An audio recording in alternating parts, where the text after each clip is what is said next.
సరదాగా సముద్ర స్నానాలకు వస్తున్నారా? అయితే ఈ కథనం మీకోసమే.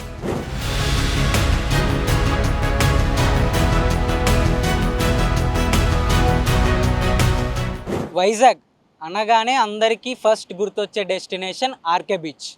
ప్రస్తుతం మనం ఆర్కే బీచ్ దగ్గరే ఉన్నాం. ఆర్కే బీచ్లో మీరు ఇప్పుడు నా వెనకాల చూస్తున్నారు కదా, ఈ పైప్ లైన్ ఏదైతే ఉందో ఇందులో నుంచి డ్రైనేజ్ వాటర్ అన్నది సముద్రంలో కాలుస్తుంది. అయితే ప్రస్తుతం ఈ డ్రైనేజ్ పైప్ అన్నది బ్రేకేజ్ అయింది. అయితే ఈ వాటర్ అంతా పైనే ఉంటుంది.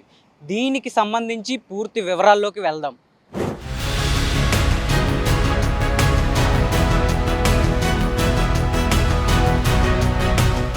విశాఖపట్నం స్మార్ట్ సిటీకి ఎంతో పేరుగాంచిన ఆర్కే బీచ్ ఇప్పుడు తీవ్ర పర్యావరణ ప్రమాదాన్ని ఎదుర్కొంటుంది. ప్రశాంతమైన సముద్ర గాలుల కోసం, స్నానాల కోసం వెళ్లే వేలాది మందికి మురుగునీటి ఘాటైన వాసనే స్వాగతం పలుకుతుంది. డ్రైనేజీ పైప్ లైన్లు పగిలిపోవడం, ప్లాస్టిక్ చెత్త సముద్రంలో కలవడం వల్ల బీచ్ వాతావరణం పూర్తిగా పాడవుతుంది. దీనిపై జీవీఎంసీ అధికారుల తీరు పట్ల ప్రజలు తీవ్ర ఆగ్రహం వ్యక్తం చేస్తున్నారు.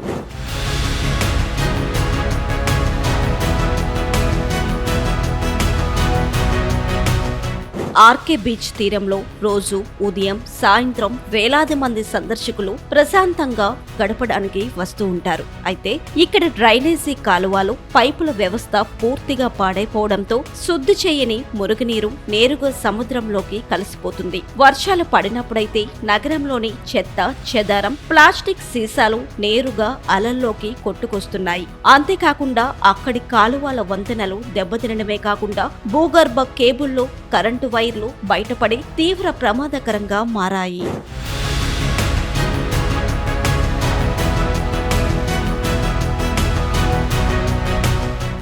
ఈ కలుషిత నీటిలో స్నానాలు చేస్తున్న పర్యాటకులు, స్థానికులు తీవ్రమైన చర్మ వ్యాధులు, ఇతర ఇన్ఫెక్షన్ల బారిన పడుతున్నారు. విశాఖకు దేశ విదేశాల నుంచి పర్యాటకులు పెద్ద సంఖ్యలో వస్తుంటారు. తీరం వెంబడి ఉన్న ఈ అపరిశుభ్ర దృశ్యాలు, దుర్వాసన వైజాగ్ పర్యాటక రంగానికి పెద్ద మచ్చగా మారాయి. మరోవైపు సముద్రంలోకి చేరుతున్న ప్లాస్టిక్ వ్యర్థాల వల్ల జలచరాలు, చేపలు చనిపోయే ప్రమాదం ఉంది.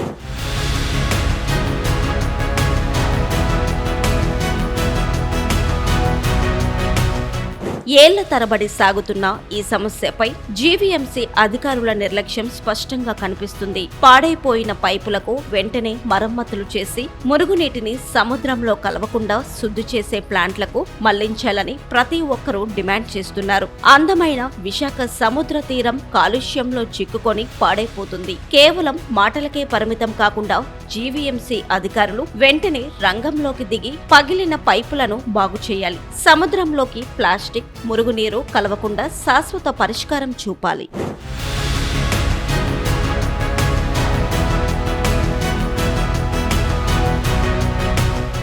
చూశారు కదండి, ఈ డ్రైనేజ్ పైప్ ఏదైతే ఉందో ఈ పైప్ అన్నది మొత్తం విశాఖపట్నంలో కొంత మేరకు ఈ చుట్టుపక్కల నుంచి సగం వరకు ఏదైతే డ్రైనేజ్ సిస్టమ్ ఉంటుందో ఆ డ్రైనేజ్ వాటర్ అంతా ఇదే లైన్లో నుంచి వెళ్తుంది, మొత్తం అంతా సముద్రంలో కలుస్తుంది. అయితే ప్రస్తుతం దీని పరిస్థితి చూస్తే పైపు విరిగిపోయి డ్రైనేజ్ వాటర్ అంతా ఇలాగా ఇసుక నుంచే పెద్ద కాలువలో ఏర్పడి సముద్రంలోకి అయితే వెళ్తుంది. ప్రస్తుతం దీనివల్ల ఇక్కడ ఎవరైతే పర్యాటకులు ఎక్కువగా వస్తూ ఉంటారో మనందరికీ తెలిసిన విషయమే. అయితే ఈ పర్యాటకులకి ఈ నీళ్ళు ఈ సముద్రంలో ఈ విధంగా కలవడం వల్ల ఎన్నో ఆరోగ్య సమస్యలు రావడం ఖచ్చితం.